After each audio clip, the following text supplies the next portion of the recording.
Everyone, it's been a while since I've done a live, but today I want to talk to you about something that has been coming up a lot with clients, and that's how to make more money without burning out. Because I feel like, especially in the early stages of starting your business, or even when you're like 2-3 years in, it's like you're hitting this cap in your income, especially month to month, and you're like, okay, but like I want to make more. Ultimately, I started my business so I could make really good money and have the possibility to grow it and kind of give myself the raises and the bonuses and all those things that, you would get at a 9 to 5, except now it's on your terms instead of someone else's, which is wonderful.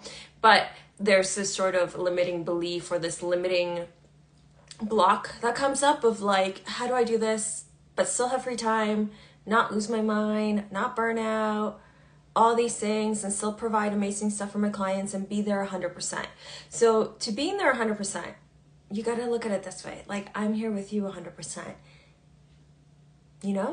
because my phone is not going to be going off. My laptop doesn't have my emails open. That's not popping up. So I'm giving you 100% of my time. So think about it that way when you're talking about your clients. Sometimes it's more about time management and the focus than it is about being like, well, I have 10 clients, so how can I give them all 100%? Well, when you have them in your calendar and they're blocked off, you can give them 100% during that time. So think about it that way. But back to today's topic of how to make more money without burning out. There's sometimes this fear of success that comes with that. And it's because, and if I'm looking to the side, it's because I wrote notes because I don't want to miss anything for you. But this fear of success turns to come up because of a couple of things. One, 9 to 5 taught us to go above and beyond and work extra hours if you want to get a raise, if you want to do more. So that sort of perception of needing to put in more time to get more out of things has kind of been ingrained in us for a long time. Then when side gigs became a thing that was talked about on social media and more widely, it was all about this hustle culture of work 12 hours days, including the weekends. So it was this mentality of like, again, giving it a lot of time, overworking yourself. Now I'm noticing this trend on TikTok, a lot of things have come up like this. And I'm like, is this a thing right now? Where people are working multiple full-time jobs, night shift, day shifts, and I'm like, when are you sleeping? When are you having a life? It's pretty wild. So we are constantly programmed that in order to get more money, we need to give away a lot of our time. And it's understandable that we feel this way because, that's just how society has worked for this many thousands of years, right? So it makes sense. But we don't want it to be that way when we create a business, because ultimately we created a business to have that freedom, the time freedom and the financial security. So I want to talk a little bit about that because, how do you not bring that into your business when you want to do things differently? It's really hard not to. You really need to break a lot of habits that you've built over time and a lot of perceptions that you're consuming and all this noise and talk that you are, obviously, as you're scrolling through things, you are retaining a lot of that information. So the first thing is that there is a time for everything. What I mean by that is that there are seasons in your life when you're going to put in a lot of time. When I first started my business, like the 4 months leading into the launch of my business, we're talking about 2020, I was working a lot. I was working a 9 to 5 job. And then once I was done my 9 to 5 job, I would start working on my business. So yeah, there was definitely 4 months where I was probably working those like 12-hour days to some extent. I was still living life because I always, even from the start, built my business with the intent of building a business that supports my lifestyle. So I knew that right off the bat I needed to put in the time to build my website, to start my social media, to create my services and all that, but it was just a season. And I knew that going into it. Ultimately, we want to build a business that supports your lifestyle. Like, that's why you're doing this. Otherwise, 9 to 5, collect a paycheck, a lot easier than wearing multiple hats when you're running a business. So this means you have to look at both the short and long-term goals. So I knew short-term, putting in those 12-hour days at the beginning of my business or before I launched it was going to set up my foundations for my long-term goals of building a business that would support my lifestyle. So the first thing that you need to do is to start figuring out your long-term goal. So the best way to do this is to picture your life. What does your day-to-day look like? Let's start there. What does your day-to-day look like for the version of you that's made it? Maybe this is 10 years out, 20 years out, 30 years out. The number doesn't matter, but it's like picture yourself having had everything. Like you have everything. You have all the money you ever wanted, gone all the trips you've ever wanted, bought the fancy cars you ever want, like all those things. From this vision, you are going to start to get ideas of like for your finances, for example, like how many income sources do you have? Maybe when you picture yourself having multiple properties that maybe you Airbnb and stuff like that, right? So you really need to get clarity on what your long-term goal is.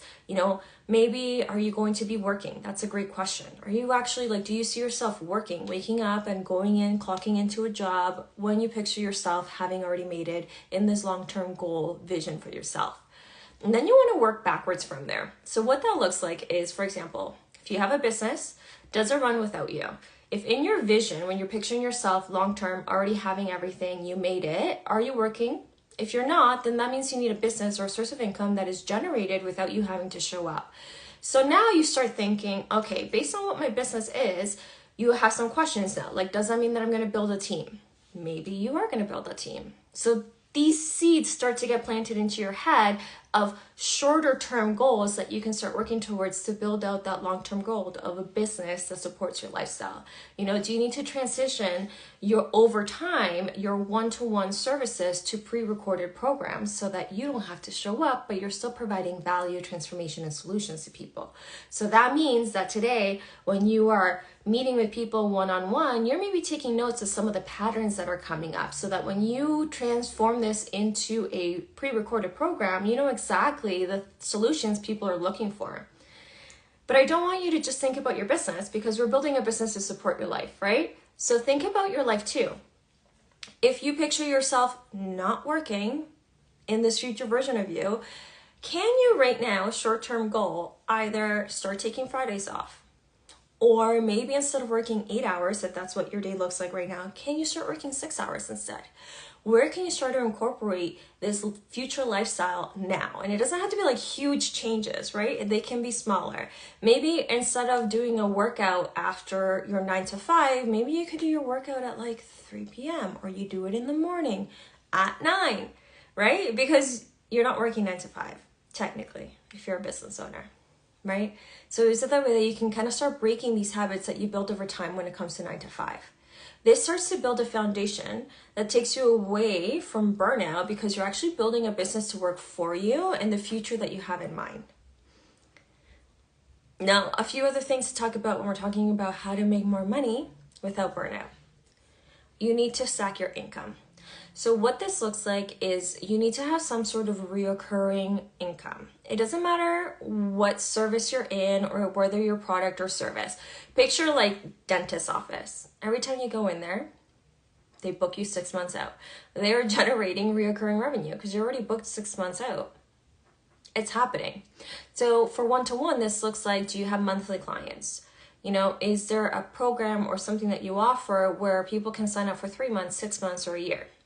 It's a retainer where the contract says that they're going to be around for this long. So you're guaranteeing that money. Or like memberships work that way as well. Or even like for products, for example, you're looking at wholesale orders. Is there wholesale places that you can sell your products to and then have them on a reoccurring rotation? When your inventory gets to this, we're going to order the next, right? So now you're generating reoccurring income. So then you need to stack this with one-off sales or upsells, like maybe they're buying this package and you have an option that's like a VIP option.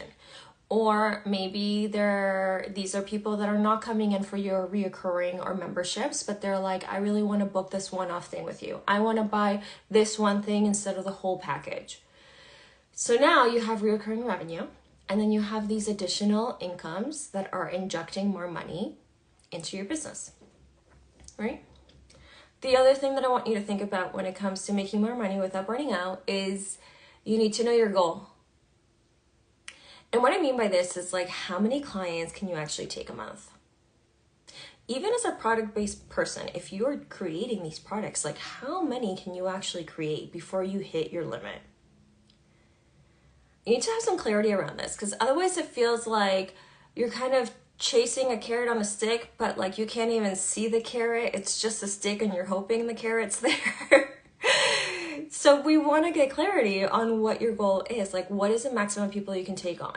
then what does the next level look like? So when you hit your cap, what does it look like? Does it mean that you need to like outsource something? Maybe your admin work, maybe you need to purchase a certain program to create some more processes in the back end to give you back more of your time so that you can uncap your maximum. Is it that you need to hire someone, you know? The other thing to keep in mind is that when you're working to get more clients, because I have this conversation quite frequently where it's like, I feel like my business is taking a backseat because I'm focused so much on my clients. And I'm like, well, you're maxed out.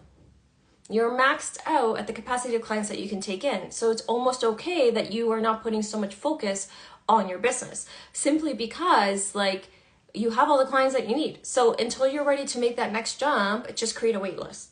Create a wait list for people, right? So when you're working to get more clients, you're more likely to be more active on your marketing because you're out there trying to get some leads coming in, trying to get on phone calls with people to get them to book whatever it is that you're selling.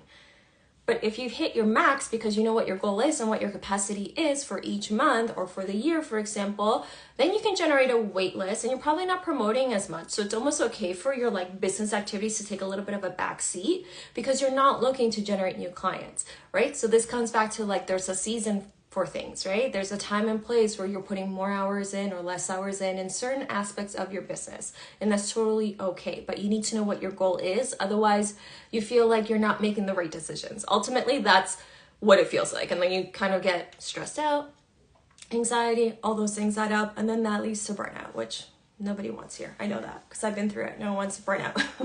I burnt down in my 9 to 5. Not a happy experience. But anyways, the other thing to avoid burnout is managing your time. And this is where people get tripped up because they feel like they're not good at it. And ultimately, you need to understand that you're managing your time, which means that it's like constantly changing. Your time is constantly changing because the season in life, your day-to-day is changing.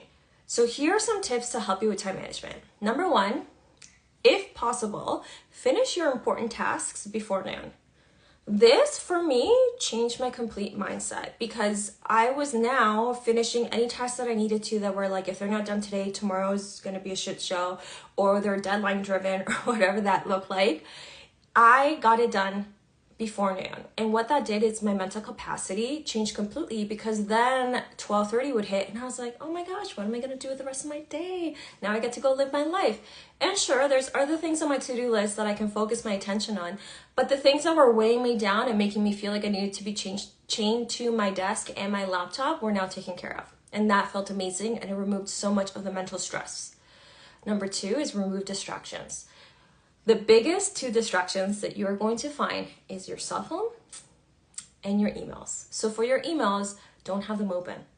Have specific times in the day where you're going to go and check your emails. Okay, you're not a doctor. We're not saving lives. Unless you are a doctor, then maybe that's a little different. But if you're not a doctor, then we're not saving lives. And it's okay for you not to have your emails open all day long. Choose times during the day to go check your emails. Leave your phone in another room. You can leave the sound on so you'll hear it if someone's calling you, but leave your phone in another room so you can be focused. And that allows you to manage your time better. The other thing is time blocking and batching items. So actually putting in your calendar from this hour to this hour, I am going to work on social media for my business and actually doing it. You got to follow through. And then by batching, that's an example of it. It's like from this hour to this hour, I'm going to work on my social media, which means that I'm going to write all the posts, collect all the videos or pictures that I need for it. And then I just have to post it. Every day that I'm supposed to, I'm just going to go in and post it. I don't have to think about what I need to write. I don't have to think about what the visual is going to go with it. So you're batching your time, which is giving you not only more physical time in your calendar, but more freedom and space in your mindset as well, in your mind. The other thing that I don't want you to freak out, because we're building businesses to support your lifestyle, is make sure you add things to your weekly calendar that fuel your energy. Maybe that's seeing a friend for a coffee date.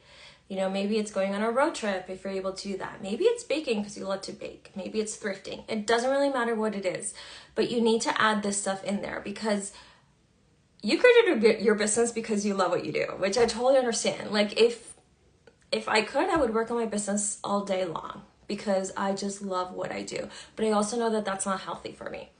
So I need to schedule in things like this into my calendar that fuel my energy. So then when I show up to work with clients, I have the energy of this excitement and passion, and I can really be 100% in there with them. So don't forget about your life as well. Business is amazing, but it's there to support your lifestyle, right?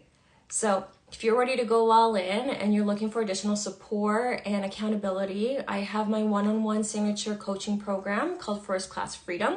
This is a monthly program and you get high-level support. Like, we go in so deep. I love the clients in here. Like, we become best friends because you just have access to me all the time, and I'm helping you in your business to set up marketing strategies that you want to do, helping plan out the next thing that you want to launch if that is a thing, or helping you make the most of the clients that you have and how to grow your business and how to see the gaps in your current way that you build out your business so that you don't leave money on the table. And most of all, we also work on mindset so that you don't burn out, so that you feel successful, so that you're not fearful of success. And that way, when you're doing your marketing, whether that's posting once a week, which I must say that one of my clients sometimes doesn't even post once a week, and she gets clients, and I'm like, your energy is so powerful because we have done so much mindset work. So First Class Freedom is a combination of business, marketing, and mindset strategies within this container of one-on-one coaching. So if you'd like more information about that, just send me a DM and I'm happy to chat and see if this is a fit for you.